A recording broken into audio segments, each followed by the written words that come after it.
Welcome, dear listener, to another journey into the forgotten corners of history, where we explore the lives that sagas never celebrated and the suffering that no skald ever immortalised in verse. Tonight, we turn our attention to perhaps the most vulnerable members of Viking Age society,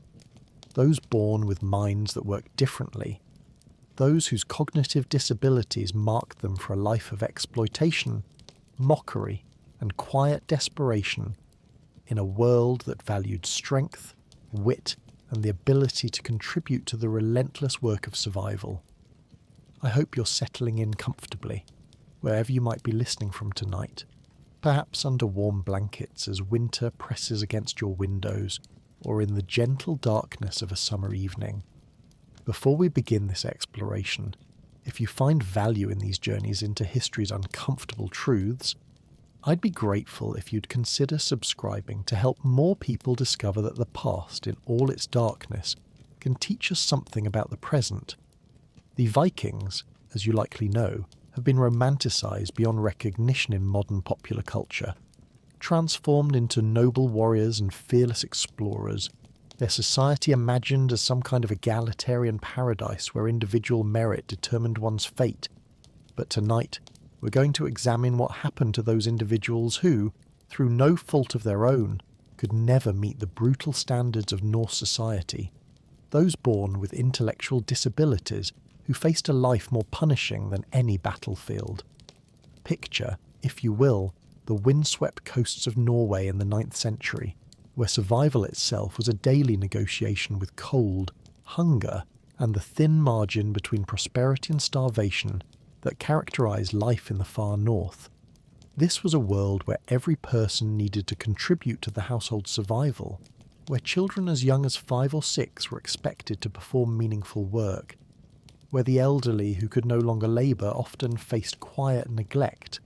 and where anyone who couldn't pull their weight in the constant struggle against nature's indifference was viewed not with compassion, but with barely concealed resentment. The Viking Age, spanning roughly from 793 to 1066 CE, was not the adventure story that modern media has sold us. It was a time of subsistence, farming on marginal land, of protein deficiency and vitamin shortages, of back-breaking labour from dawn until well past dusk, of winters so long and dark that they drove people to the edge of madness, even when their minds worked perfectly well. Into this world, imagine being born with a cognitive disability, a condition that Norsemen might have attributed to the whims of the Norns who wove your fate, or to some curse laid upon your mother, or simply to the random cruelty of a universe governed by gods who were themselves petty, violent, and unconcerned with human suffering. The archaeological record, combined with the brutal honesty of saga literature and the cold pragmatism of medieval Scandinavian law codes, reveals a society that had neither the resources nor the inclination to provide care for those whose minds didn't develop typically.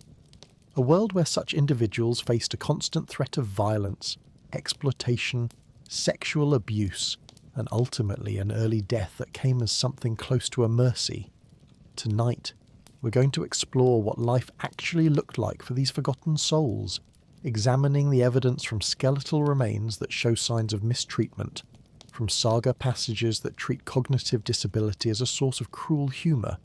from laws that stripped such individuals of basic protections, and from the grim reality of a society where worth was measured solely by one's ability to work, fight, and reproduce. Let us begin at the very beginning, at the moment of birth, because for a child born with visible signs of disability or developmental differences in Viking Age Scandinavia, the first hours of life were often the most dangerous. The practice of infant exposure, of leaving unwanted newborns outside to die from cold or predation, was not only legal but culturally accepted throughout the Norse world, and cognitive disabilities, though not always immediately apparent, often accompanied physical markers that would trigger this brutal calculus. Picture, if you will, a woman in labour in a dimly lit longhouse, the air thick with smoke from the central hearth, other women of the household attending her, and when the child finally emerges into the world, there is not the expected cry of celebration, but instead a heavy silence. The infant's head might be shaped differently, the eyes might not track movement as they should, the muscle tone might be too loose or too rigid, and in that moment, even before the umbilical cord is cut, the women attending the birth are making a calculation about whether this child will survive, not based on modern medical understanding, but on centuries of folk wisdom about which babies would grow to become productive members of the household, and which would be, in their brutal terminology, useless mouths consuming resources without ever contributing their share. The father, if he was present at all, had absolute legal authority over this decision, and saga literature preserves numerous accounts, told without apparent moral judgment, of men who ordered newborns exposed because they were female, born out of wedlock, or showed any sign of deformity or developmental abnormality. The law codes, particularly the Norwegian Gulathing law from the 10th century, explicitly protected this practice, stating that a father could expose an infant until it had been given a name and fed from the mother's breast, after which point killing it would be considered murder,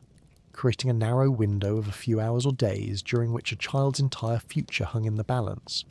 For children who would later develop intellectual disabilities but showed no obvious signs at birth, this initial danger might be survived, but it merely postponed the reckoning to come when, months or years later, it became clear that this child was not developing as others did, was not learning to speak at the expected age, was not able to grasp simple tasks, was demonstrating behaviours that marked them as fundamentally different in a society that valued conformity and practical competence above all else. For those children with cognitive disabilities who survived the dangerous gauntlet of infancy, who made it past those first vulnerable hours when exposure was legal and often practiced, the years of early childhood presented a different kind of trial, a slow revelation to the family and community that this child would never be like the others. Imagine a Norse household in the early morning, the kind of scene that would have played out in thousands of farms across Scandinavia, children waking to begin their endless rounds of chores, the 5-year-old girl already competent at feeding chickens and collecting eggs, the 7-year-old boy helping his father mend fishing nets, everyone contributing to the household's survival in ways appropriate to their age and strength. And then there is the child who doesn't, the 6-year-old who still hasn't learned to speak more than a handful of garbled words, who can't seem to grasp that fire is dangerous no matter how many times they're told, who wanders off into the woods if not constantly watched, who breaks tools through clumsiness or confusion rather than malice, who simply cannot learn the basic skills that even the youngest children were expected to master.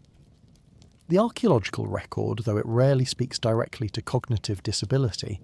does preserve evidence of children who died young and were buried without the grave goods that might indicate they were valued members of the community. Simple burials that suggest these children were mourned, perhaps, but not honoured,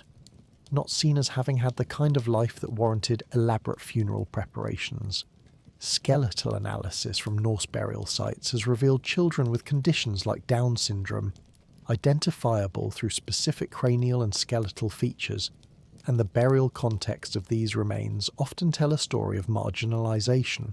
graves placed at the edges of cemeteries, bodies positioned irregularly, fewer or lower quality grave goods compared to other children of similar age. The sagas, in their brutal directness, occasionally reference children who were simple or foolish, and these references are almost never sympathetic, instead treating cognitive disability as a source of dark humour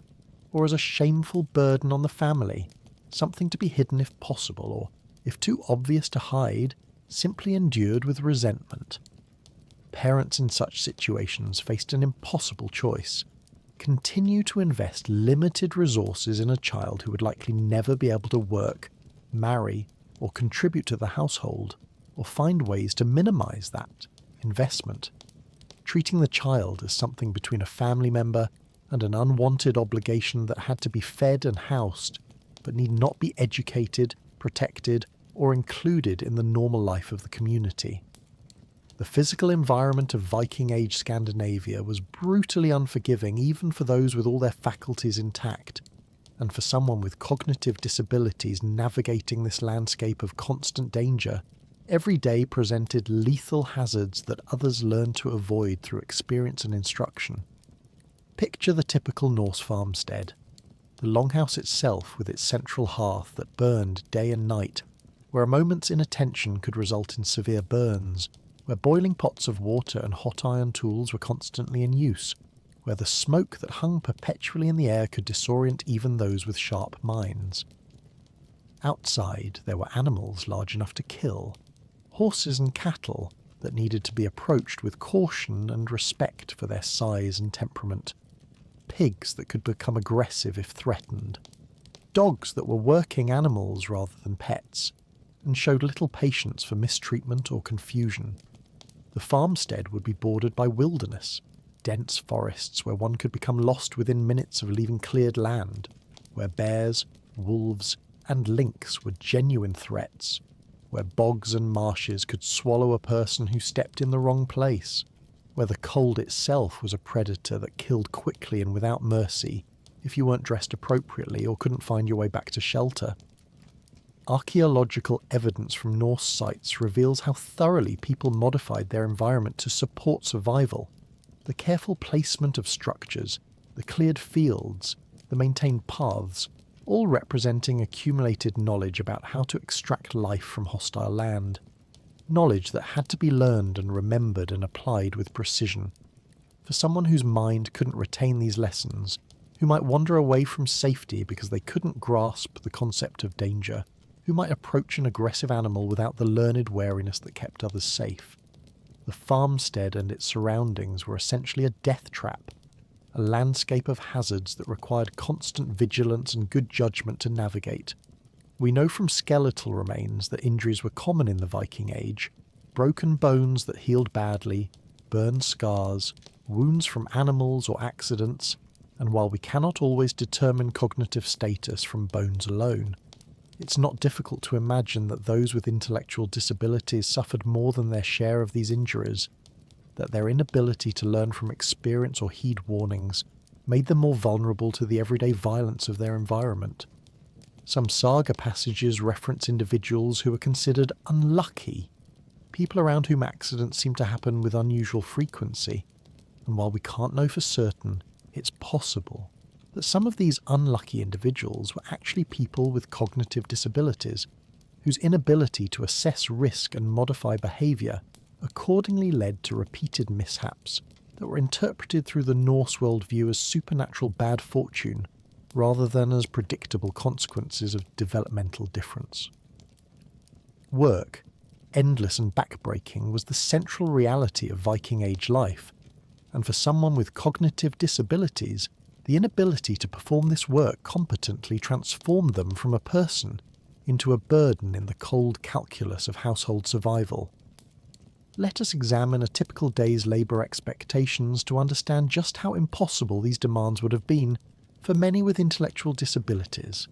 Women were expected to spin wool and weave cloth, tasks requiring fine motor control, sustained attention over hours, the ability to judge when thread was the right thickness, when the weave was tight enough, when to stop before exhausting oneself, and these were skills that took years to master even for those who could learn them readily. Men were expected to work wood and iron, to plough fields following straight lines that maximised arable land, to judge the weather and make decisions about when to plant and harvest, to maintain boats and fishing gear with a level of precision that meant the difference between a successful catch and drowning at sea. Both sexes were expected to process and preserve food, to know which mushrooms and berries were safe to eat and which would kill you, to judge when salted meat was still good and when it had spoiled, to ration food stores across the long winter, when a miscalculation in October could mean starvation in March. Imagine trying to teach these skills to someone whose mind couldn't grasp cause and effect reliably, who might forget instructions moments after receiving them, who couldn't sustain focus long enough to complete even simple tasks without constant supervision, and you begin to understand the crushing frustration that families must have felt, the growing resentment as they realised that this person would not only never fully contribute, but would actually require extra labour from others, someone always having to watch them, redo their work, prevent them from ruining materials through incompetence. The archaeological record shows us the tools these people used, beautifully crafted implements that required skill to create and skill to use properly. Viking Age Scandinavians were not primitive in their technology. Their metalworking was sophisticated, their textile production was complex, their agricultural techniques were refined through generations of hard-won knowledge, and all of this assumed a workforce that could learn, remember, and apply increasingly sophisticated techniques. For someone who couldn't master even basic versions of these skills, there were very few options. They might be given the simplest, most repetitive tasks, the kind of work that required more physical, labour than judgment, hauling water, carrying loads, work that free people considered degrading and usually reserved for thralls. But even these tasks required following instructions and working without constant supervision, abilities that many with cognitive disabilities simply didn't have. The result was a kind of permanent childhood, being treated as a child regardless of physical age, never trusted with anything sharp or valuable or important, kept on the periphery of the household's productive life, fed but not valued, housed but not honoured, existing in a liminal space between family member and unwanted dependent. The social dimension of cognitive disability in Viking Age society reveals perhaps the cruelest aspect of this existence, the constant mockery, the casual verbal abuse, the dehumanizing humour that saga literature preserves without apparent recognition that there might be anything wrong with it. Norse culture valued verbal wit above almost any other skill. The ability to compose cutting insults and clever wordplay was celebrated in poetry and saga. And those who couldn't engage in this verbal sparring, who couldn't understand when they were being mocked or formulate responses, became targets for entertainment, living punchlines whose humiliation was considered acceptable public sport. Picture a scene at a thing, the outdoor assembly where free men gathered to conduct legal business and socialise, where reputation and social standing were won or lost through public performance, where the ability to speak eloquently and defend oneself verbally was essential to maintaining respect, and imagine someone with an intellectual disability trying to navigate this environment, perhaps not even understanding that they're being insulted, laughing along with jokes being made at their expense, or worse, understanding just enough to know they're being humiliated but lacking the cognitive tools to defend themselves. The sagas preserve numerous examples of characters who are described as simple or foolish, being subjected to cruel pranks, being tricked into dangerous situations, being sexually humiliated, and these stories are told as comedy. The audience is meant to find the stupidity of the victim amusing. Their inability to protect themselves from exploitation is presented as inherently funny rather than as evidence of abuse. In Njal's saga, one of the most celebrated works of medieval Scandinavian literature, there are characters explicitly described as having limited mental capacity who are manipulated into committing violence or become victims of violence, and the narrative treats their cognitive disability as a character flaw rather than as a condition deserving of protection or sympathy. The Icelandic law code, the Gragas, has specific provisions about individuals who are considered legally incompetent due to mental disability, and while this might sound like protection, the actual effect was to strip them of basic legal rights. They couldn't testify in legal proceedings, couldn't enter into contracts, couldn't marry without permission, couldn't inherit property in the same way as others, essentially becoming legal non-persons whose interests could be managed by others without their consent or even their understanding. This legal vulnerability meant that someone with cognitive disabilities could be cheated, robbed, or abused with limited recourse, because even if they understood that they'd been wronged, they couldn't bring legal action, and if someone brought action on their behalf, their testimony wouldn't carry the same weight as that of a person considered mentally competent. The legal vulnerability of cognitively disabled individuals in Norse society extended beyond mere exclusion from legal processes into active danger, because without legal personhood or protection, They became targets for the kind of violence and exploitation that society nominally prohibited but effectively enabled when the victim was deemed less than fully human. Let us consider what it meant to exist without reliable legal protection, in a society where violence was common and justice was largely a matter of personal or family honour. If you were injured or killed, your family was supposed to seek compensation or revenge on your behalf. But this system assumed that your family valued you enough to expend resources and risk their own safety in pursuit of justice for you. The archaeological record provides disturbing evidence of interpersonal violence in the Viking Age, skulls showing signs of healed fractures from blows to the head, defensive wounds on forearms, evidence of violent deaths that weren't given proper burial. And while we can't identify cognitive disability in skeletal remains, except in cases where it's associated with specific anatomical features, the pattern of violence suggests a society where hurting someone who couldn't effectively retaliate, or whose family wouldn't bother to seek compensation, was a relatively low-risk activity. Saga literature preserves accounts of thralls being beaten or killed with minimal consequences, and while people with cognitive disabilities weren't thralls in the legal sense, their social position often approximated that of enslaved people. They performed similar types of simple labour. They had limited autonomy. They could be treated with casual cruelty because they lacked the social connections or mental capacity to effectively resist. Sexual violence was another constant threat, and the Norse legal codes reveal attitudes towards sexual assault that were already deeply problematic for women and girls in general, but became even more dangerous for those who couldn't reliably report abuse or whose testimony wouldn't be believed. A woman with cognitive disabilities, unable to articulate what had happened to her, or perhaps unable to even understand that what happened constituted a violation, was essentially defenceless against sexual exploitation, and the same legal structures that might provide some protection for other women simply didn't apply when the victim was considered mentally incompetent. There are references in saga literature to women described as simple, being sexually exploited, and these passages are sometimes presented with a kind of casual brutality that suggests such exploitation was neither uncommon nor particularly shocking to medieval audiences. Just another example of the strong preying upon the weak in a society that valued strength above all else. For parents or guardians of people with cognitive disabilities,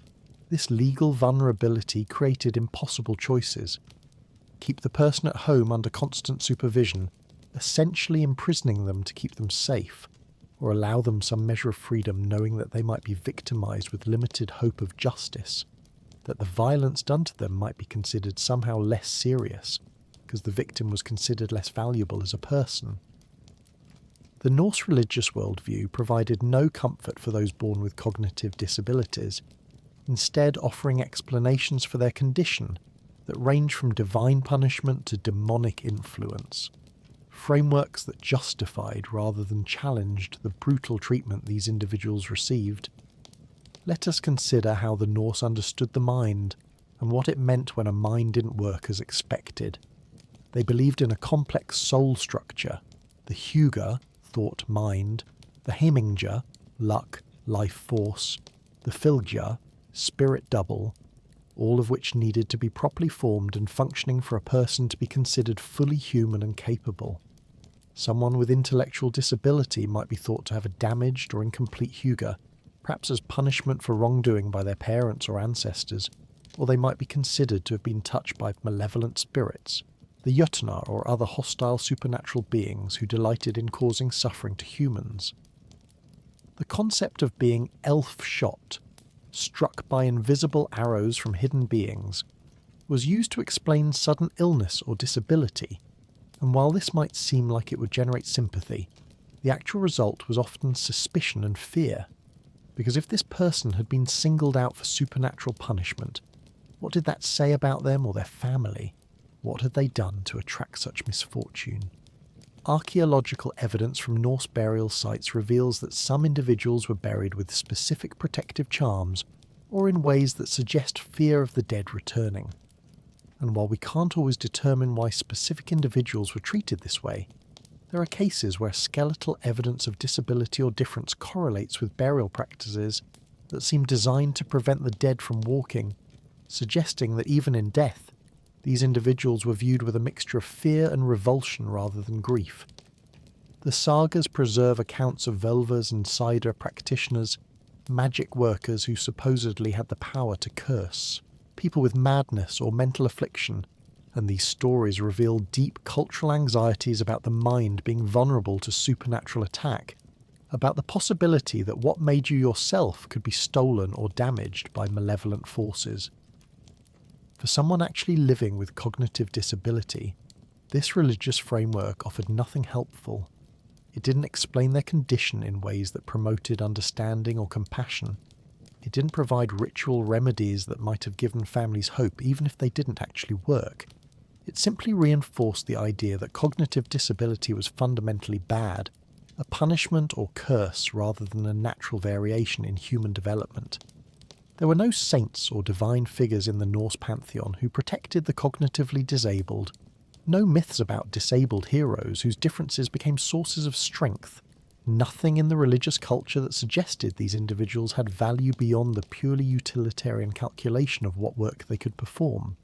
Even when Scandinavia began converting to Christianity in the 10th and 11th centuries, the new religion didn't immediately improve conditions, because medieval Christian attitudes toward disability were themselves deeply problematic.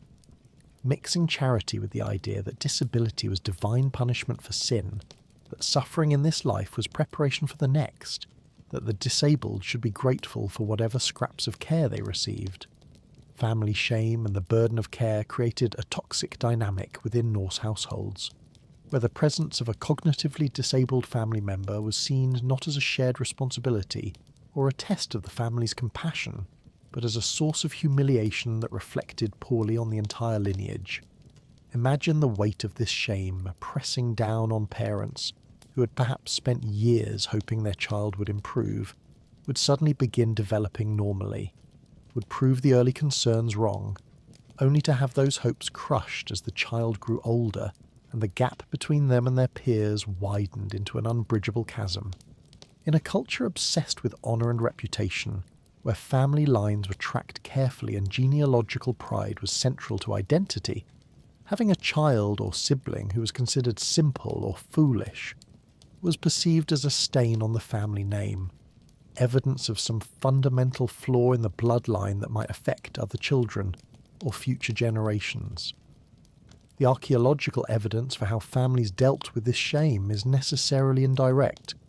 but we can see patterns in burial practices where individuals who may have had disabilities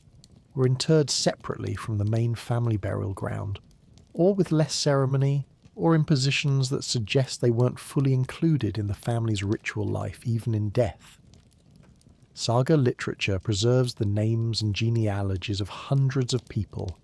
tracking family connections across generations with obsessive detail, but individuals, described as having cognitive disabilities, are rarely given this same attention, their names often not preserved, their descendants not tracked, as if they existed in a genealogical blank space, present in the family but not truly part of its continuing story. For siblings of cognitively disabled individuals, the burden was complex. They might be expected to provide care while also dealing with the social stigma of having a disabled family member. They might worry about their own marriage prospects being damaged by association. They might feel genuine affection for their sibling mixed with resentment at the resources devoted to someone who would never be able to reciprocate or contribute equally. The concept of family honour in Norse culture meant that the family had to present a strong, competent face to the community, and a member who couldn't participate in this performance, who might behave inappropriately in public, who needed constant supervision and care, represented a constant threat to that carefully maintained reputation. Some families undoubtedly coped with this through genuine love and patient care, finding ways to include their disabled member as much as possible within the limits of medieval understanding and resources. But the structural pressures of the society, the constant economic struggle, the cultural values that prize strength and independence, the religious frameworks that interpreted disability as divine disfavour, All of these forces push toward neglect, toward hiding the disabled person away, toward providing the minimum care necessary to keep them alive, while investing emotional and material resources in family members who could contribute to the household's prosperity and honour. Winter, in Viking Age Scandinavia, was a test of survival for everyone. But for those with cognitive disabilities, the season brought unique and often fatal dangers that others could anticipate and prepare for, but which they might not fully comprehend until it was too late. Picture, if you will, the endless darkness of a Scandinavian winter, where the sun barely rises above the horizon for months, where temperatures plunge well below freezing, where simply staying warm requires constant vigilance about clothing, fire management, and recognising the early signs of hypothermia before they become deadly. For someone whose mind couldn't grasp cause and effect reliably, who might not understand that going outside without adequate clothing in sub-zero temperatures would kill them within hours, who might wander away from the longhouse because they were confused or restless and not be able to find their way back, winter was essentially a months-long death trap. The archaeological record shows that winter mortality was high across all demographics in the Viking Age. Skeletal analysis reveals that many people died during the cold months when food was scarce and infections were more dangerous. But for vulnerable populations like the very young, the very old, and those with disabilities, winter mortality would have been even higher. We know from medieval texts that cabin fever, what the Norse called utiseta, or the madness that comes from being trapped indoors through the dark months, affected even those with healthy minds. Imagine then what it did to someone who already struggled with mental coherence, trapped in a smoke-filled longhouse with the same people day after day, unable to understand why they couldn't go outside, unable to participate in the storytelling and craft work that helped others pass the time, experiencing the sensory deprivation and monotony as a kind of torture they lacked the cognitive framework to endure. Food rationing during winter required careful judgment, knowing how to make stores last until spring, knowing when to eat and when to endure hunger, because the alternative was starvation in February, and this kind of delayed gratification and future planning was precisely the kind of thinking that many with cognitive disabilities struggled with, meaning they might eat too much too quickly if given access to food, or conversely, might not eat enough because they didn't feel hungry in the moment and couldn't grasp that they needed to eat regardless. There are references in saga literature to people who died of cold or hunger during winter, described matter-of-factly as if this was an unremarkable occurrence, and while we can't know which of these deaths involved people with disabilities, the structural vulnerabilities suggest that they would have been overrepresented among winter casualties, that families struggling to keep everyone fed and warm through the dark months might have quietly reduced rations for the family member who couldn't contribute to survival efforts, might have given them the coldest sleeping spot farthest from the fire, might have made calculated decisions about who was most worth keeping alive when resources were desperately scarce. The absence of any real medical understanding or treatment for cognitive disabilities meant that families were left to cope with behaviours and needs they couldn't explain or effectively manage, leading to responses that range from patient resignation to active cruelty depending on individual temperament and household resources. Let's consider what it meant to care for someone with cognitive disability in a world without any framework for understanding neurological development, brain injury, genetic conditions, or any of the other causes we now know can affect mental function. The Norse might attribute the condition to supernatural causes, to cursed bloodlines, to the influence of the gods or hostile spirits. But none of these explanations offered actionable solutions or suggested methods of care. If a child didn't develop speech, there was no concept of speech therapy or alternative communication strategies. The child was simply considered mute and simple, unable to express needs or understand others, trapped in isolation, even within their own family. If someone had seizures, which often accompany certain developmental disabilities, these might be interpreted as possession or divine visitation, frightening rather than eliciting sympathy, marking the person as touched by supernatural forces in ways that made others uneasy around them. The archaeological evidence for medical care in the Viking Age shows that Norse healers could set broken bones, treat wounds, perform basic surgery including trepanation, but there was no treatment for conditions affecting the mind beyond folk remedies that at best did nothing and at worst caused additional harm. Some medieval texts reference herbs and potions meant to treat madness or mental affliction, but analysis of these recipes shows they were based on sympathetic magic rather than any understanding of how the brain actually works, suggesting that families desperate for solutions might have subjected their cognitively disabled relatives to treatments that were painful, ineffective, and sometimes dangerous. The concept of care itself was radically different in a society where every person was expected to work until they physically couldn't, where childhood was brief and old age often brought poverty and neglect, where the idea of devoting significant resources to someone who would never recover or improve would have seemed not compassionate but foolish, a waste of labour and materials that the household couldn't afford. For families that did choose to provide patient long-term care, the burden was immense. Someone had to supervise the disabled person constantly, prevent them from wandering into danger, help them with basic tasks of eating and hygiene, do their work for them while also managing their own responsibilities, and this care work fell disproportionately on women who were already expected to manage household production, food preparation, textile work and child rearing for typically developing children. The isolation of rural Norse farmsteads meant there was no community support system, no sharing of caregiving responsibilities across multiple households, no institutions that might have provided respite or long-term care. Each family was alone with their situation, making decisions about care and survival without outside guidance or assistance. The question of marriage and reproduction for individuals with cognitive disabilities reveals some of the darkest aspects of Norse attitudes toward both sexuality and personhood, because while such individuals were generally considered unsuitable for normal marriage,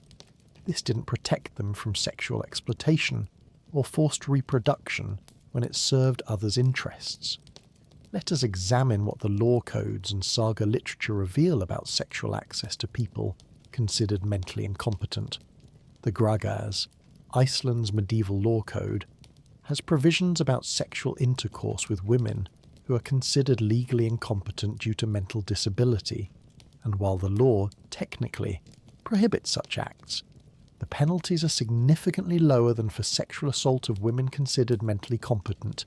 suggesting that violating someone with cognitive disability was seen as a lesser crime, not because the act itself was less harmful, but because the victim was considered less valuable as a person. In practice, women with cognitive disabilities were vulnerable to sexual violence from male family members, from thralls and hired workers who had access to the household, from neighbours and travellers who understood that such women couldn't effectively report what had been done to them, or whose testimony wouldn't be believed or taken seriously if they did report. The saga literature preserves some deeply disturbing passages where women described as simple are sexually used, and these passages are sometimes presented as if the woman's cognitive disability somehow mitigates the severity of the crime or makes it less worthy of vengeance, revealing attitudes that treated sexual autonomy as something reserved for those considered fully competent and therefore fully human. Pregnancy resulting from such assaults created additional complications. If a cognitively disabled woman became pregnant, her family might be uncertain about the father's identity, might face difficult decisions about whether to allow the pregnancy to continue, might worry about the child inheriting whatever condition affected the mother, might struggle with how to care for both a cognitively disabled woman and an infant when resources were already stretched thin. For men with cognitive disabilities, the situation was different but no less problematic. They were generally not allowed to marry because they couldn't manage a household or fulfill the economic and social responsibilities of a husband and father. But this prohibition didn't always extend to sexual activity, particularly if directed at enslaved women or other vulnerable people who lacked the social status to refuse. The result was a system where cognitively disabled individuals were denied the dignity and protection of recognised relationships, while still being subject to sexual exploitation or forced into sexual situations they might not fully understand or be able to resist, treated as having sexual bodies but not sexual autonomy, available for use but not worthy of the respect and legal protection that came with recognised partnership. The economic calculations that governed survival in Viking Age Scandinavia were brutally simple. Every person needed to contribute more value through their labour than they consumed in food, shelter, and care. And for those with cognitive disabilities who couldn't meet this standard, their very existence became an ongoing crisis that families resolved in various ways, some more humane than others. Picture a Norse household doing the grim mathematics of survival. They have a finite amount of arable land, a finite number of livestock, a finite capacity to produce food and goods through their labour, and each person in the household represents both a potential contributor to this production and a mouth to feed, a body to clothe, a life to sustain. For a child who would grow to become a productive farmer or craftsperson, the initial investment of feeding and raising them would eventually pay off. They would enter the workforce around age 7 or 8, and by their teens would be contributing significantly to household survival. By adulthood, they would be fully supporting themselves and adding to the family's wealth and security. But for a child with cognitive disabilities, this calculation never balanced. The years of feeding and caring for them didn't result in a productive worker. The investment never paid returns. Instead, the cost just continued year after year with no end in sight until the person died, and every scrap of food given to them was food that couldn't go to someone who would eventually contribute to the household's survival. The archaeological record shows evidence of nutritional stress in Viking Age populations, skeletal markers that indicate periods of hunger and malnutrition even among those who survived to adulthood, suggesting that food scarcity was a regular occurrence rather than an exceptional crisis. And in such conditions, the idea of feeding someone who couldn't work would have seemed not just impractical, but actively dangerous to the survival of everyone else. We know from burial evidence that some individuals, identifiable through skeletal markers associated with certain disabilities, showed signs of chronic malnutrition more severe than the population average, suggesting that they were given less food or lower quality food, that their families were making calculated decisions about caloric allocation based on perceived value and future contribution. Saga literature occasionally references people being set out to die during famines, usually the elderly or infirm, described matter-of-factly as unfortunate necessities when food ran short. And while these passages typically focus on the old, the same economic logic would apply to anyone who consumed more than they produced, making cognitively disabled individuals equally vulnerable when resources became critically scarce. For families who resisted this brutal calculus, who continued to feed and care for their disabled member, even when it meant genuine hardship for others, the decision would have required not just compassion, but a willingness to accept a lower standard of living, to endure more hunger themselves, to watch other children go without adequate nutrition because resources were being diverted to someone who would never be able to reciprocate or contribute to the household's long-term survival, a choice that some families surely made out of love but which Norse culture would have considered not admirable but foolish, privileging sentiment over the practical demands of survival. The psychological toll on individuals with cognitive disabilities themselves, living in a world they couldn't fully understand, surrounded by people who viewed them with a mixture of pity, irritation, and contempt, is something we can only imagine through the sparse evidence that survives, but that evidence suggests lives of profound loneliness and confusion. Imagine experiencing the world from behind a cognitive barrier that prevented you from fully grasping cause and effect, from understanding the social rules that governed every interaction, from communicating your needs and feelings in ways others could understand,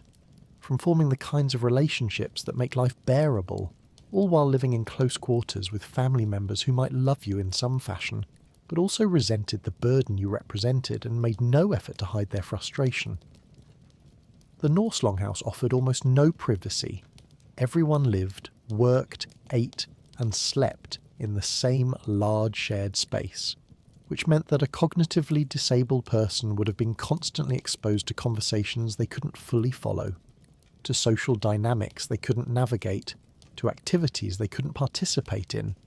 witnessing daily the difference between their own capabilities and those of others while lacking the cognitive framework to understand why they were different, or to imagine that things could be otherwise. We can infer something about the emotional lives of these individuals from the few saga passages that describe their behaviour. References to people who laughed at inappropriate times, who seemed not to understand danger or social consequences, who formed attachments to objects or routines that others found bizarre, all suggest people struggling to make sense of a world that didn't make sense to them, developing their own coping strategies and finding comfort where they could, even if those strategies seemed strange to neurotypical observers. The isolation would have been profound, because even within families that treated them kindly, the cognitive gap would have prevented genuine reciprocal relationships. You can be patient with someone, provide for their physical needs, protect them from harm, but if they can't engage in the kind of complex emotional exchange that characterises adult relationships, if every interaction has to be simplified and managed, then you're not really connecting with them as an equal. You're managing them, caring for them in the way you might care for a perpetual child, and that's not the same as the friendship, partnership, and mutual support that make human social life meaningful. For those cognitively disabled individuals who did have some awareness of their difference, who could understand enough to realise they were being excluded or mocked, but not enough to change their situation, the psychological pain must have been intense, a kind of permanent confusion and hurt with no possibility of escape or improvement. Knowing you were different but not knowing why or how to bridge the gap. Oh, watching others form bonds and achieve things that remained forever beyond your reach. The Norse conception of a good life centred on independence, achievement, reputation, raising successful children, and being remembered in saga and song, literally none of which were possible for someone with significant cognitive disability, meaning that by their own culture's standards, these individuals had no path to a life worth living. They simply existed on the margins, enduring rather than flourishing, with no cultural narrative that suggested their lives had meaning or value beyond what comfort they might take from simple pleasures. Food when they were hungry, warmth when they were cold, occasional kindness from someone who took pity on them. Death, when it finally came for cognitively disabled individuals in Viking Age Scandinavia, was often premature and sometimes suspicious,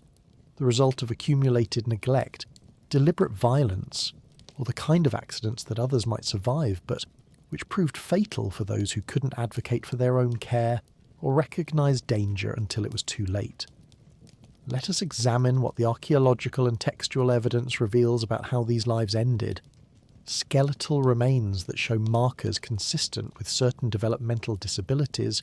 also frequently show evidence of trauma, healed and unhealed fractures, signs of chronic infection that wasn't treated, nutritional deficiencies that weaken bones and immune systems, all suggesting that these individuals experienced more violence and received less care during illness than others in their communities. Some burial contexts are particularly revealing. Bodies placed in marginal areas of cemeteries, sometimes in positions that suggest hasty or careless interment, occasionally without the kind of grave goods that would indicate the deceased was mourned or valued, and in some cases buried in ways that suggest fear of the dead returning, weighted down with stones or placed face down, treatments usually reserved for criminals, suicides, or those suspected of being Draugr who might walk after death.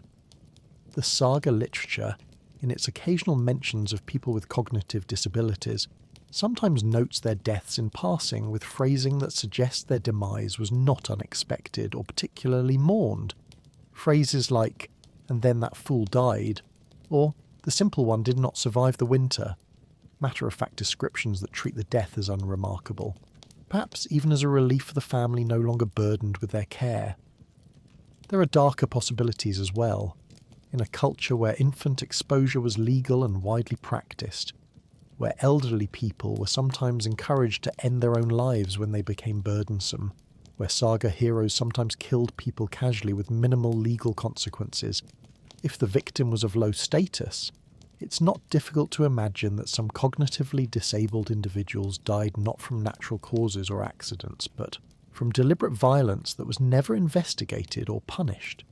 A family struggling with the burden of caring for a disabled member, facing a hard winter with insufficient food stores, might make a calculation that this person's death would improve everyone else's chances of survival, and in a society where such pragmatic brutality was not only accepted but sometimes celebrated as clear-headed realism, there would be little to prevent such a decision from being carried out.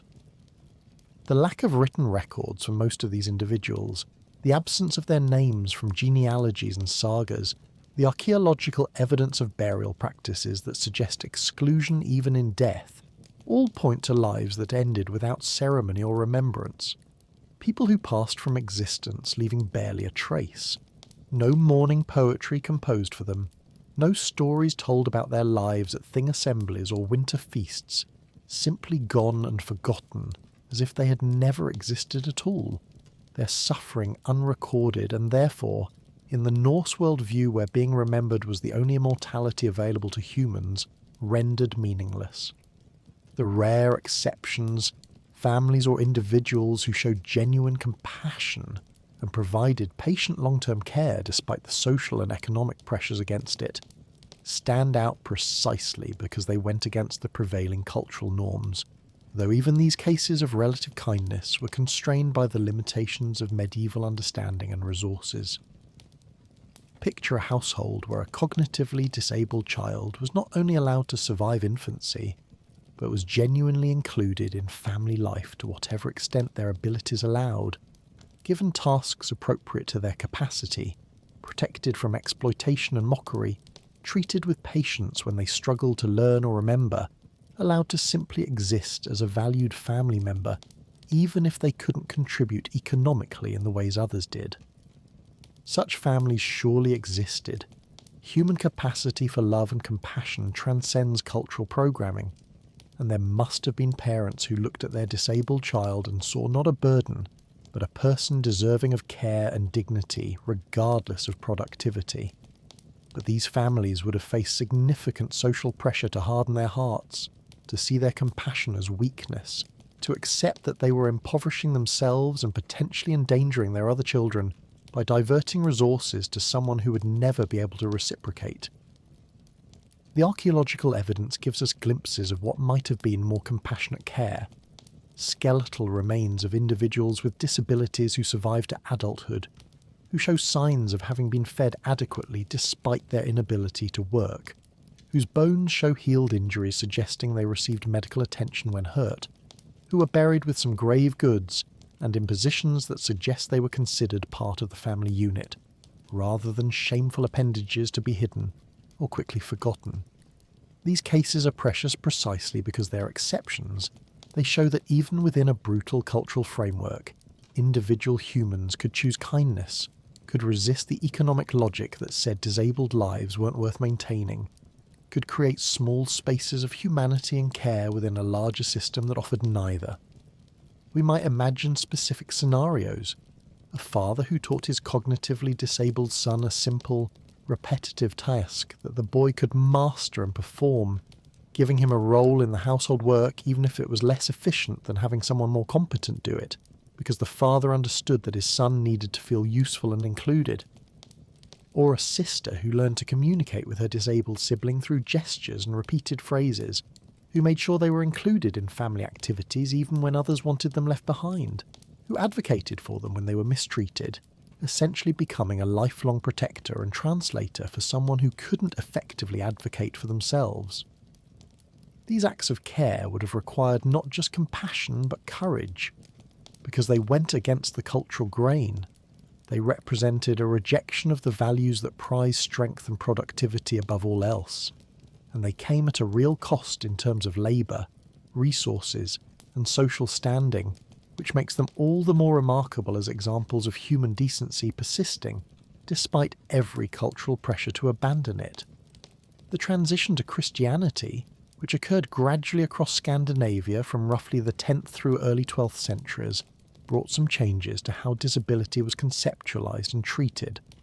though whether these changes actually improved the lives of cognitively disabled individuals is debatable, as Christian charity came packaged with its own problematic attitudes toward disability and suffering. Let us consider what changed and what remained the same as Norse society slowly adopted the new religion.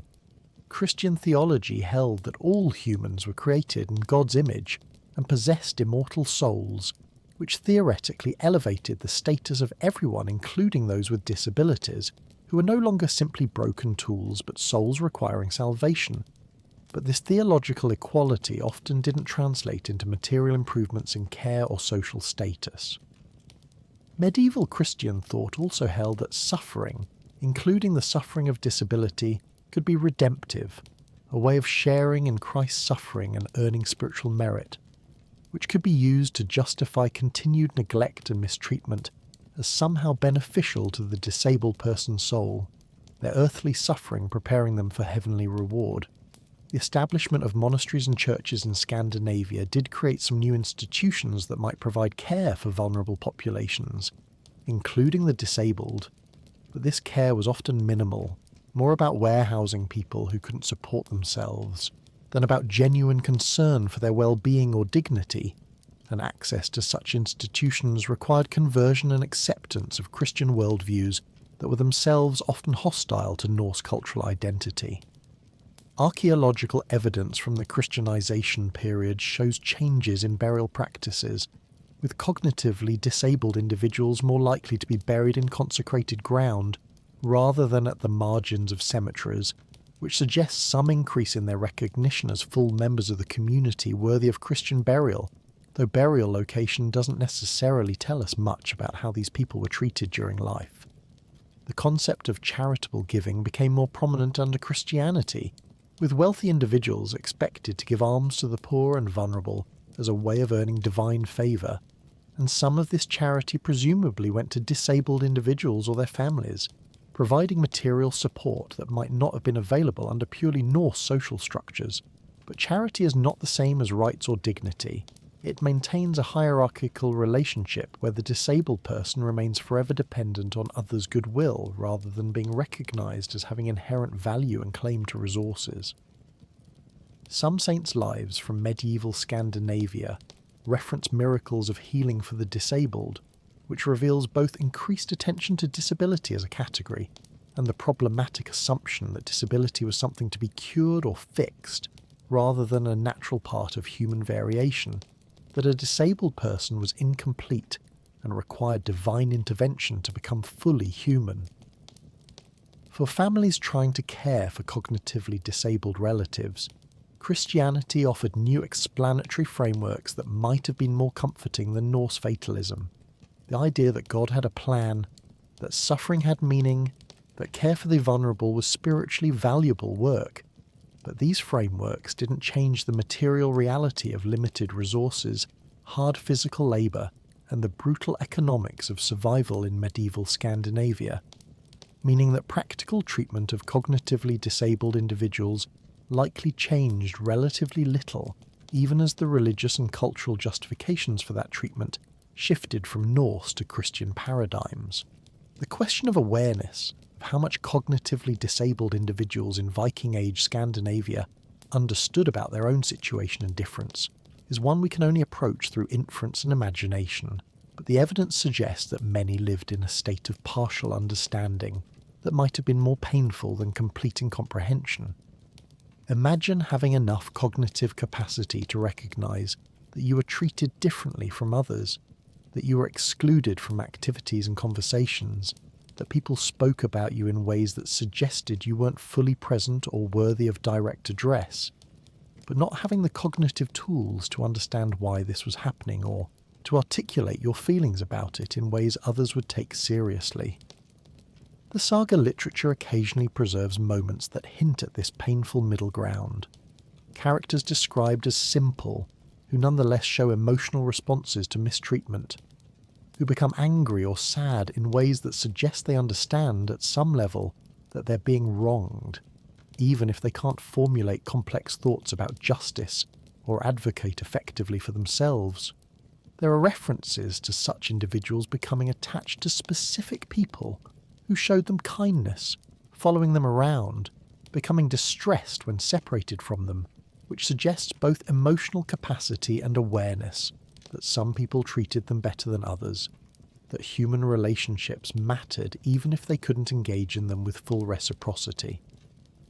The archaeological evidence, while it can't speak to consciousness or subjective experience,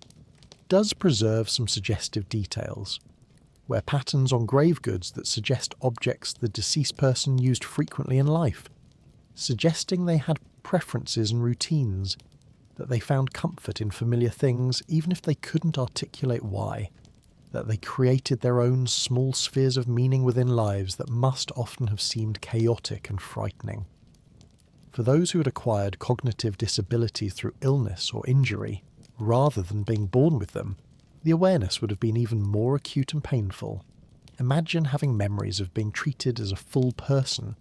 of being able to do things you could no longer do, of relationships that changed fundamentally when your cognitive status changed, and not having the mental capacity to fully process this loss or communicate your grief about it. The Norse concept of hamingja, personal luck or life force, which could increase or decrease over a lifetime, might have provided some framework for understanding acquired disability. But it was a framework that still located the problem within the individual rather than in social structures, suggesting that the person had somehow lost their luck, rather than that society had failed to accommodate their changed needs. We might imagine specific painful scenarios. A cognitively disabled person understanding just enough of a joke being made at their expense to know they were being laughed at, but not enough to formulate a response or defend themselves, standing there experiencing the humiliation without the cognitive tools to process or resist it. Or someone who remembered being loved and valued as a child, before their difference became apparent, who could feel but not articulate the change in how family members treated them as they grew older, and the gap between them and their typically developing peers widened, experiencing the loss of unconditional acceptance without being able to understand or question why it happened. This partial awareness, this capacity for suffering without full capacity for understanding or resistance, might have been the cruelest aspect of all, because it meant these individuals were not spared the pain of their situation through incomprehension, but instead experienced that pain in a raw, unprocessed way, unable to contextualize it, or find meaning in it, or even fully communicate it to others who might have helped if they had understood the depth of the suffering. The few legal provisions that did exist regarding cognitively disabled individuals reveal a society attempting to create administrative categories for people who didn't fit standard templates of personhood, but these legal structures ultimately serve to further marginalise rather than protect the very people they claim to address. Let's examine the specifics of how medieval Scandinavian law treated cognitive disability. The Icelandic Greigas is most explicit, defining categories of legal incompetence that included both children and adults considered mentally incapable of managing their own affairs, and while the law required that such individuals be provided with legal guardians to manage their property and represent their interests, this system of guardianship effectively stripped them of autonomy and created opportunities for exploitation by the very people supposedly protecting them. A guardian had almost complete control over the disabled person's resources and decisions, with minimal oversight or accountability, meaning that an unscrupulous guardian could use the disabled person's property for their own benefit, could make decisions that served the guardian's interests rather than the ward's, could neglect their actual care while continuing to control whatever wealth or resources they possessed. The Norwegian laws from Frostathing and Gulathing have similar provisions, categorising people as legally incompetent based on their inability to manage property or participate in legal proceedings, and these categorisations had cascading effects. Someone deemed legally incompetent couldn't testify in court except in limited circumstances, couldn't inherit property in the normal way, couldn't marry without permission, couldn't make contracts or conduct business, essentially couldn't exercise any of the rights that made someone a recognised legal actor in Norse society. The supposed protection offered by these laws was minimal and came at the cost of fundamental rights and dignity. Yes, there were penalties for killing or seriously injuring someone under guardianship, but these penalties were often lower than for harming a person with full legal status, suggesting that even the law recognised such individuals as having lesser value. There are provisions in some codes about the responsibility of families to provide for incompetent relatives, but these are phrased in terms of preventing the person from becoming a burden on the community rather than ensuring their well-being. The concern is not that the disabled person might suffer, but that they might become a charge on common resources if their family abandon them. The entire legal framework assumes that cognitive disability is permanent and total, with no recognition that people might have varying levels of capacity, that someone might be able to manage some aspects of their life but needs support in others, that capacity might fluctuate or improve with appropriate help. The categories are rigid, and once someone was designated as incompetent,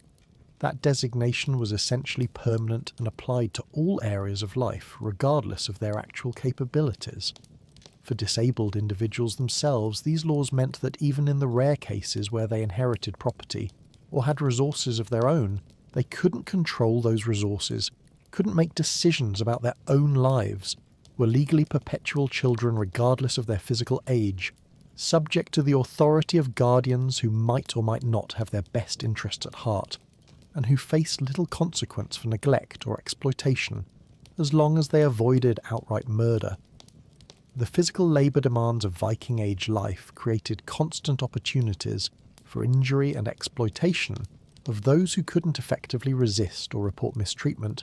and for cognitively disabled individuals assigned the most dangerous and degrading tasks. Workplace accidents were not unfortunate occurrences but near inevitabilities. Picture the kinds of work that needed to be done on a Norse farmstead but that no one wanted to do. Cleaning out animal pens where the ammonia from accumulated waste burned the eyes and lungs, hauling heavy loads up steep terrain, working in water so cold it caused pain within minutes, tasks in the forge or smithy where a moment's inattention could result in severe burns or crushing injuries, dangerous work with unpredictable animals, expeditions into the forest to gather wood or hunt, where the risk of getting lost or attacked by predators was significant. These were exactly the kinds of tasks that might be assigned to someone with cognitive disabilities. Work that didn't require judgment or skill, but did require a body willing or unable to refuse. And the fact that such individuals often couldn't effectively communicate when they were hurt, couldn't advocate for rest when exhausted, couldn't refuse orders even when the task was clearly dangerous, made them ideal for the kind of brutal exploitation that more capable workers could resist. The archaeological record preserves skeletal evidence of repetitive stress injuries, compression fractures from carrying heavy loads, joint damage from years of hard labour, and while we can't always identify which individuals had cognitive disabilities, the pattern suggests that those who couldn't resist exploitation bore more than their share of this physical trauma. Saga literature occasionally references people being worked until they dropped, described matter-of-factly as the cost of getting necessary labour done, and there are hints that those considered simple or foolish were particularly vulnerable to this kind of overwork because they couldn't gauge their own limits or articulate when they needed rest. The cold itself was a constant workplace hazard,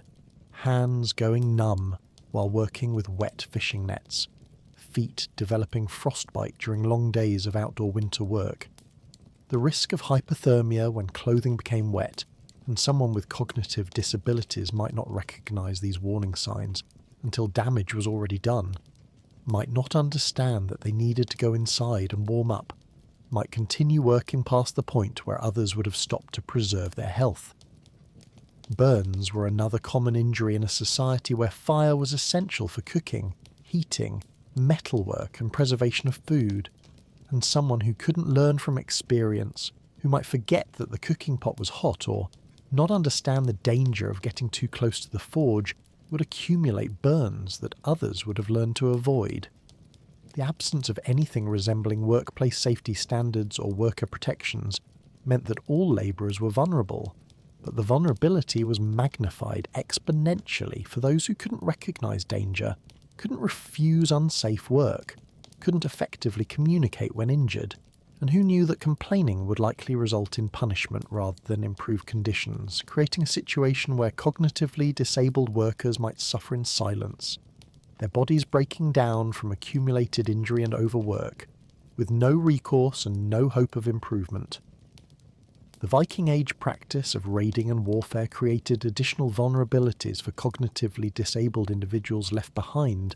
when able-bodied men departed on expeditions, transforming the home front into a space of heightened danger where those least able to defend themselves faced increased risk of violence, starvation and exploitation.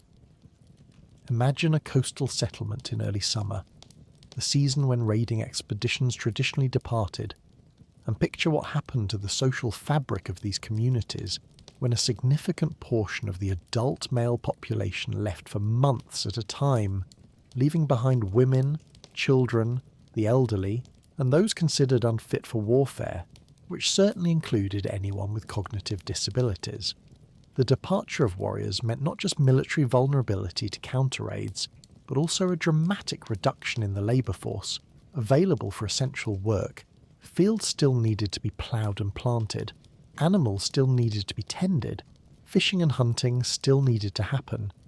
but now with fewer hands to do it, creating pressure to extract more work from everyone who remained, including those who were already struggling to contribute. For cognitively disabled individuals, this might mean being pushed beyond their capabilities, being assigned tasks they couldn't safely perform, being left unsupervised in dangerous situations because there was simply no one available to watch them, the normal minimal accommodations and supervision they might have received being abandoned in the face of labour shortage and crisis. The military vulnerability was also significant.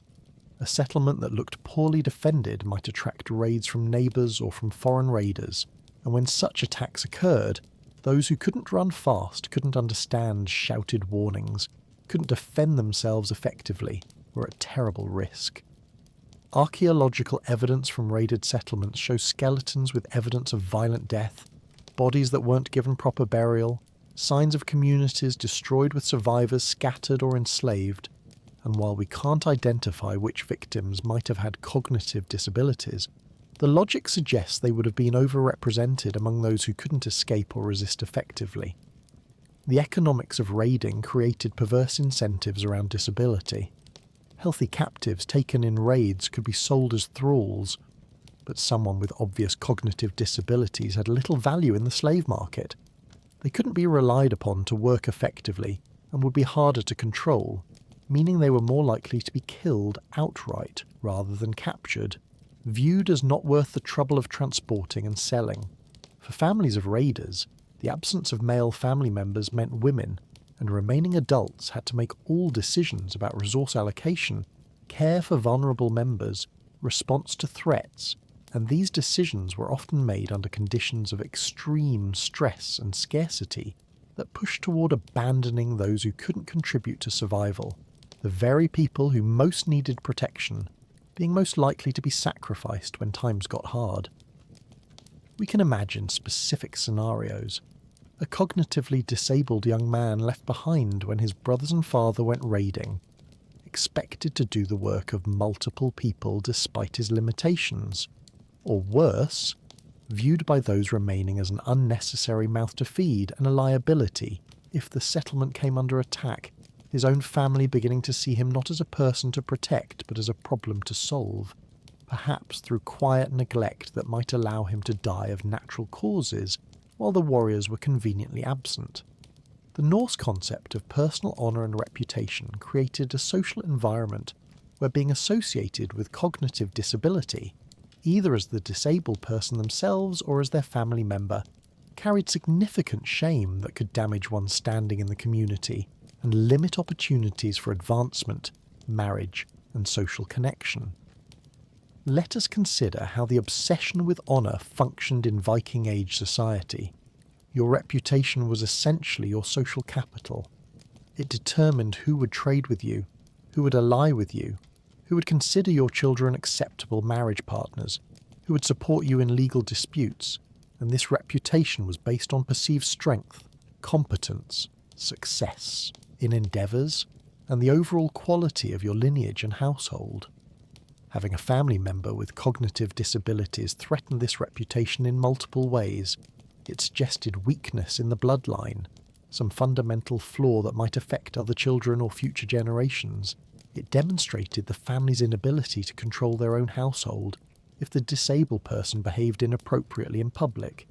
It marked the family as burdened with dependents who consumed resources without contributing to the household's prosperity and prestige. The sagas, in their careful tracking of genealogies and family honour, rarely mention cognitively disabled individuals, and when they do, it's almost always in contexts that suggest shame, embarrassment, or as explanation for why a particular family line declined in status and fortune, treating disability as a curse or punishment rather than as a neutral variation in human development. For the disabled individuals themselves, this meant that their very existence damaged their family's standing, that they were viewed not just as burdens, but as active threats to their relatives' social position, and this would have been communicated to them in countless ways, both subtle and overt, in how they were hidden when important visitors came,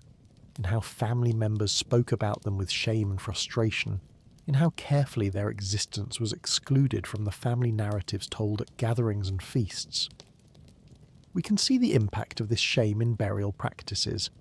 When families chose to bury cognitively disabled members in marginal locations or with minimal ceremony, they were making a statement about that person's relationship to the family's public identity, essentially saying that this person was part of the household in life, but would not be publicly claimed as part of the family legacy in death. The pressure on siblings was particularly intense, knowing that their brother or sister's disability reflected poorly on the entire family, worrying that their own marriage prospects were being damaged by association, feeling the need to publicly distance themselves from the disabled sibling, or to overcompensate by being especially successful and honoured in order to overcome the stigma. For parents, the shame might be mixed with love in complicated ways, genuinely caring for their disabled child while also feeling bitter that this child had damaged the family's reputation, providing care while also resenting the need to do so, wanting to protect the child from cruelty while also wishing they had never been born or would quietly die and relieve everyone of the burden. This toxic mixture of love, shame, and resentment would have been the emotional environment in which many cognitively disabled individuals lived, loved in some fashion, but also viewed as sources of dishonour and damaged family pride, their caregivers psychologically torn between human compassion and cultural programming that said they should be ashamed of needing to provide such care, the complete absence of any concept of neurodiversity or understanding that different minds might have different strengths and valid ways of processing information meant that cognitive disability was viewed purely as deficit, as absence of capacity rather than as different capacity, eliminating any possibility that such individuals might be valued for the unique perspectives or abilities they might actually possess.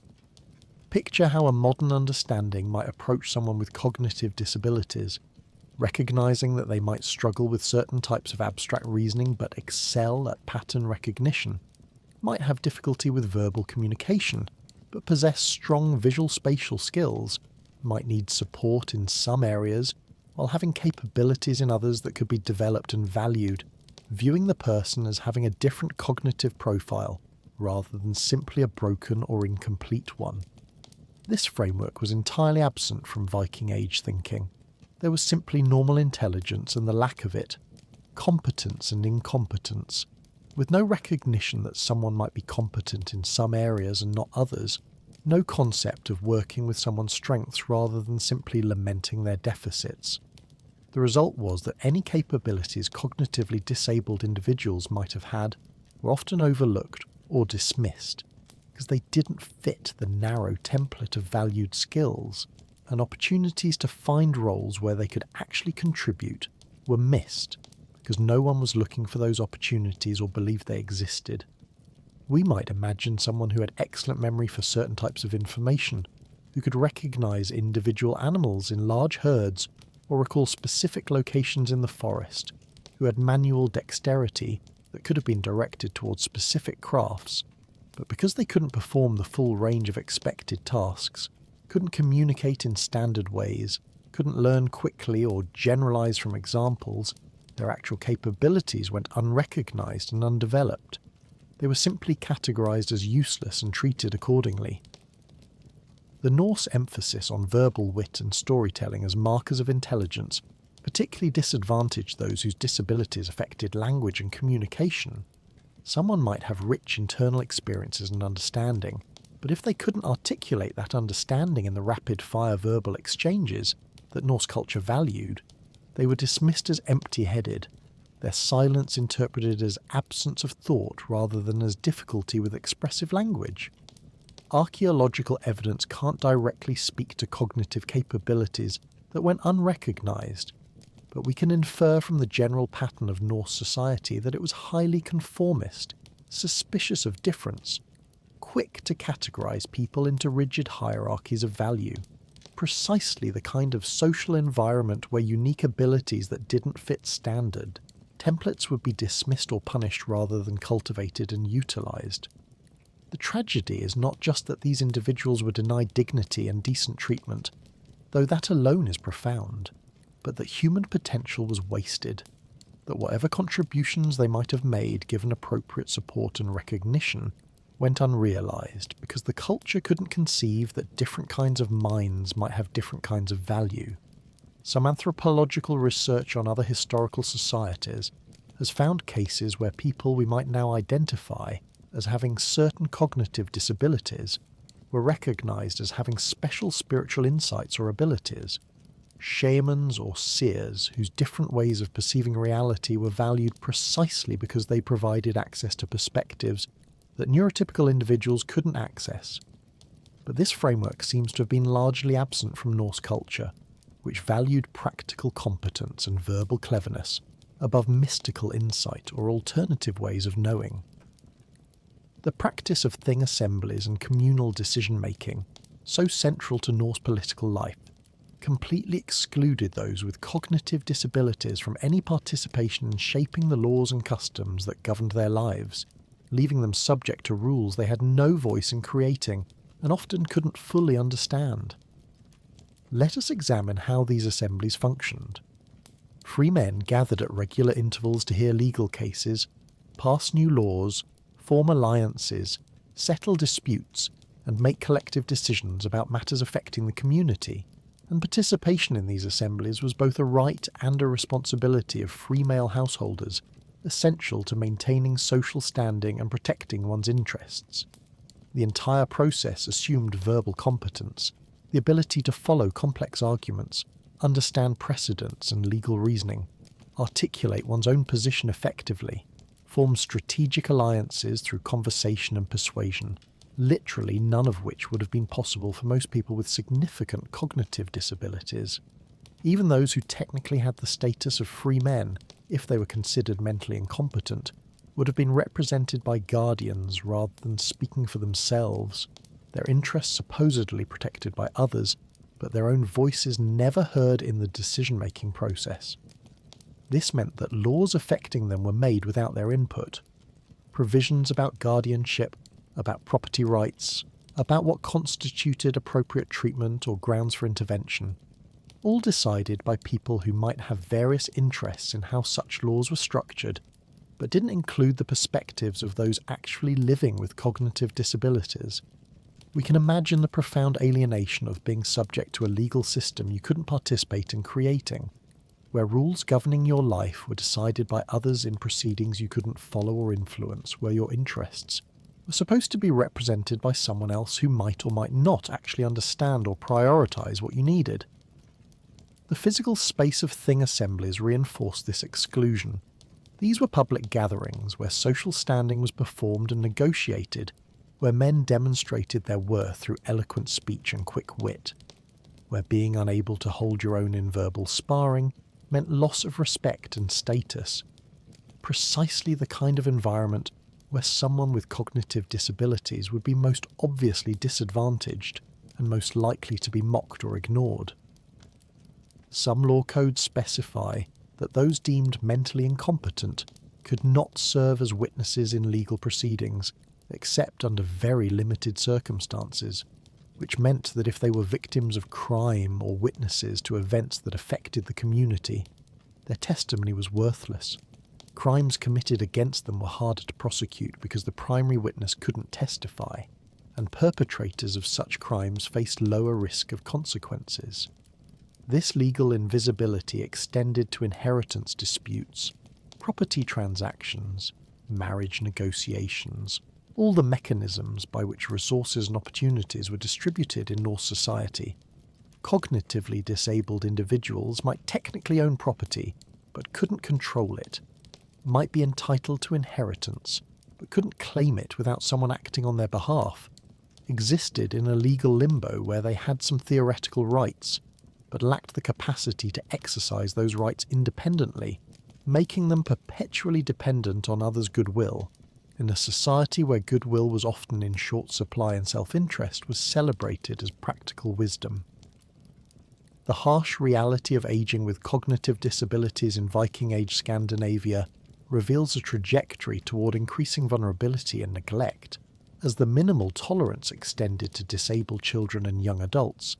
evaporated entirely when those individuals reached an age where even neurotypical people struggled to maintain value and avoid abandonment. Picture someone who has lived their entire life with cognitive disabilities, has survived childhood exposure, adolescent neglect, adult exploitation, has somehow made it to their 40s or 50s, which would have been old age by Viking standards, and now faces the compounded burden of cognitive disability, plus the physical decline and loss of strength that came with aging in a world where bodily capability was everything. For elderly people generally, Norse society showed limited patience. Once you could no longer work effectively, once you became a drain on household resources rather than a contributor, you face subtle and not so subtle pressure to remove yourself from the living, the practice of etterstupa, ritual suicide of the elderly, is debated by historians as to how common it actually was, but the very fact that the concept existed in Norse culture reveals attitudes toward the aged that were brutally pragmatic. For someone who had never been able to contribute fully, and now was also losing what limited physical capabilities they once had, the pressure to die would have been even more intense, the resentment of caregivers who had been providing support for decades with no end in sight, the knowledge that this person would never improve and would only become more difficult to care for as they declined physically while remaining cognitively impaired. Archaeological evidence shows that old age was rare in the Viking Age. Most people died in their 30s or 40s. Those who survived longer often showed signs of chronic health conditions, arthritis, dental disease, healed injuries that left them with reduced mobility. And for the subset of elderly people who also had cognitive disabilities, the skeletal evidence suggests they often faced severe neglect in their final years. Inadequate nutrition even by the low standards of Viking Age diet, minimal treatment for injuries and illnesses, burial with little ceremony when they finally died. We can imagine the loneliness of this final stage, having outlived whatever goodwill or patient care you might have received when younger, watching younger family members increasingly resentful of the burden you represent, aware that your death would be a relief to everyone, including possibly yourself, if you had the cognitive capacity to contemplate suicide as an escape, existing in a state of physical pain and mental confusion, with no comfort offered and no hope of improvement. The absence of any tradition of honouring elderly disabled individuals, no role they could play as storytellers or wisdom keepers if they couldn't articulate stories or remember lessons, no religious framework that suggested their suffering had meaning, or that caring for them earned spiritual merit, meant that their final years were often marked by complete isolation and neglect, kept alive perhaps but not cared for in any meaningful sense, waiting for death in conditions that would have constituted torture if deliberately inflicted, but which was simply the default experience of outliving your usefulness in a society with no resources or inclination to provide compassionate end-of-life care for those who'd never been able to earn their place through productive labour. The complete erasure of these individuals from historical memory, the fact that we know of their existence primarily through inference and negative space in the historical record, rather than through their own stories or acknowledgement of their humanity, represents perhaps the final injustice, a denial not just of decent treatment in life, but of recognition even in death and historical remembrance. Let us consider what we don't have. No sagas celebrating the courage of families who provided patient care against cultural pressure. No poetry acknowledging the humanity of those who struggled with cognitive disabilities. No grave markers identifying someone as beloved despite their limitations. No laws explicitly protecting them from exploitation. Though laws existed protecting property and preventing violence against valued members of society, no archaeological evidence of specialised tools or accommodations that might have made their lives easier, no indication that anyone thought their experiences worth recording or their suffering worth addressing. The Norse had elaborate rituals for honouring fallen warriors, their names preserved in verse and saga, their graves marked with weapons and ships and rich goods signifying their valour and status. They had detailed genealogies tracking the descent of important families through generations. They had law codes carefully delineating rights and responsibilities for different categories of free people and thralls. But for cognitively disabled individuals, there is almost nothing. They exist in the sources primarily as objects of mockery and saga comedy, or as legal problems to be managed in guardianship provisions, never as subjects of their own stories, never as people whose inner lives or experiences were considered worth documenting. This erasure was deliberate, a society actively choosing not to see or acknowledge a category of people living among them, and it continues in some ways through modern popular culture's presentation of Vikings, which focuses on warriors and explorers and raiders, perpetuating myths of strength and adventure, while completely ignoring the vulnerable populations who experienced Viking Age society as a nightmare of exploitation and violence. Archaeological work is beginning to recover some of this lost history, identifying skeletal remains with markers of disability, analysing burial contexts that reveal marginalisation, but we will never know their names, never hear their voices, never understand what their daily lives felt like from the inside. They remain statistical shadows in the data, evidence of suffering without individual stories of how that suffering was experienced and endured. The most haunting aspect is the possibility, which we can never prove but which seems likely given the archaeological and textual evidence, that some of these individuals suffered and died without ever experiencing genuine kindness, never had someone who saw them as fully human and deserving of dignity, lived entire lives as burdens and jokes and problems to be managed, died unmourned and were forgotten immediately, their existence leaving no trace except perhaps a poorly documented burial or a casual reference in a saga where they serve as comic relief or as examples of the kind of person it's acceptable to victimise. This complete erasure from cultural memory means that their suffering taught no lessons, inspired no compassion in future generations who simply didn't know they had existed, contributed nothing to the slow development of more humane treatment of disabled individuals because the dominant culture chose to simply not acknowledge that such treatment was needed, and so the cycle continued, generation after generation of disabled people born into communities that had no framework for seeing them as valuable, and no memory of previous disabled individuals who might have demonstrated that different kinds of minds could have different kinds of worth. And so we reach the end of our journey into this particular forgotten corner of history, having examined what life was like for cognitively disabled individuals in Viking Age Scandinavia, a life that was almost universally harsh, often brutal, and marked by exploitation, neglect, and early death, in a society that had neither the resources nor the inclination to provide humane care for those who couldn't contribute to the relentless work of survival. The pattern we've seen, The combination of legal exclusion, social mockery, economic exploitation, physical danger, and ultimate erasure from historical memory is not unique to the Vikings. It reflects attitudes toward disability that persisted across many societies throughout human history, and which continue in modified forms even today when we have vastly more resources and understanding than our ancestors possessed. The specific details varied across cultures and time periods, but the underlying dynamic was remarkably consistent. In societies where survival was precarious and resources were scarce, those who couldn't contribute their share of labour were viewed as burdens rather than as people deserving care and dignity. And this brutal calculus was reinforced by religious and cultural narratives that interpreted disability as divine punishment, demonic influence, or evidence of fundamental unworthiness.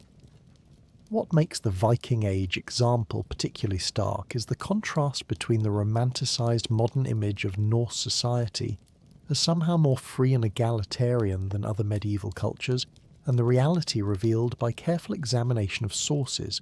which shows that freedom and equality extended only to those who met narrow standards of capability, and that vulnerability was punished rather than protected. The sagas preserve moments of genuine courage, loyalty and compassion, but these virtues were extended almost exclusively to the strong, the clever and the productive, while those who were weak, confused or unable to work faced lives of quiet desperation with little hope of improvement or escape. There are contemporary parallels worth considering as you drift towards sleep, the ways modern societies still struggle to fully include and value people with cognitive disabilities, the economic pressures that push toward viewing people primarily in terms of their productive capacity, the persistence of ableist attitudes that treat disability as tragedy or burden, rather than as natural human variation deserving accommodation and respect. We have made progress, certainly. The legal protections and support systems available to disabled people in many modern societies would have been unimaginable to Viking Age Scandinavians, but the underlying tensions between individual worth and economic utility, between compassion and efficiency, between accommodation and conformity, these tensions remain with us, manifesting in debates about healthcare access, education policy, workplace accommodations, and the allocation of social resources. Thank you for joining me on this difficult journey into a past that offered little kindness to those who needed it most, for sitting with the discomfort of examining how human societies have treated their most vulnerable members, for allowing yourself to contemplate suffering that occurred centuries ago, but which echoes forward through time in ways that still affect how we think about disability, worth, and what we owe to one another as members of a shared human community. These explorations of historical darkness serve a purpose beyond satisfying curiosity about how people lived in other times. They remind us that progress is not inevitable, that the humane treatment of vulnerable populations is a choice that each generation must actively make, rather than something that simply happens as societies advance, that the arc of history does not automatically bend toward justice unless people bend it through conscious effort and moral commitment. The cognitively disabled individuals who lived and suffered in Viking Age Scandinavia are gone, beyond our help or protection, but their forgotten stories can perhaps inspire us to treat contemporary vulnerable populations with more compassion than our ancestors managed, to recognise that how a society treats those who cannot fully contribute to its economic productivity is perhaps the truest measure of its values and humanity. I hope this examination has given you something to think about as you settle into sleep, has reminded you that the past was neither glorious adventure nor simple barbarism, but rather a complex tapestry of human behaviour ranging from cruelty to kindness, has encouraged you to appreciate whatever protections and support systems exist in your own time and place while remaining critical of the ways those systems still fall short. If you found value in this exploration, I would be grateful if you would consider subscribing to this channel, helping more people discover that history's uncomfortable truths can be both educational and oddly soothing. that confronting past suffering can paradoxically bring a kind of peace, a recognition that despite everything, despite the endless cycles of exploitation and neglect and erasure, human compassion has never been completely extinguished, and each generation has the opportunity to expand the circle of those we recognise as deserving dignity and care. The algorithm favours channels that get regular engagement, so if you're willing to help this content reach others who might appreciate these journeys into boring, brutal history, a like or comment would make a real difference. Though of course there's no pressure, your listening is gift enough. And now, as we truly come to the end, as your mind begins to release its grip on the details of Viking Age brutality and start drifting toward the shores of sleep, I want to leave you with an image to carry into your dreams. Picture the coast of Norway in the deep night of winter, the aurora borealis dancing green and silver across an impossibly dark sky, waves lapping against black rocks worn smooth by centuries of tide, and somewhere in that darkness, in a longhouse long since returned to earth, someone who struggled every day of their life against a world that had no place for them finally resting. Their suffering ended, their story told at last, even if only to listeners they never could have imagined, separated by 1,000 years but connected through the simple act of remembering that they existed, that they mattered, that their lives had value even if their own time refused to acknowledge it. Sleep now, dear listener. Let the weight of history settle gently over you like snow, over those ancient farmsteads, covering everything in quiet white, making the harsh landscape soft and peaceful, at least for a little while. Let yourself drift on dark water under northern stars, knowing that you're warm and safe, that the brutal calculations of survival that governed our ancestors' choices are not the only way humans can organise their lives. That compassion, though difficult and costly, is always possible, always worth choosing, always the thing that separates us from the darkness we're capable of inflicting on one another. Rest well,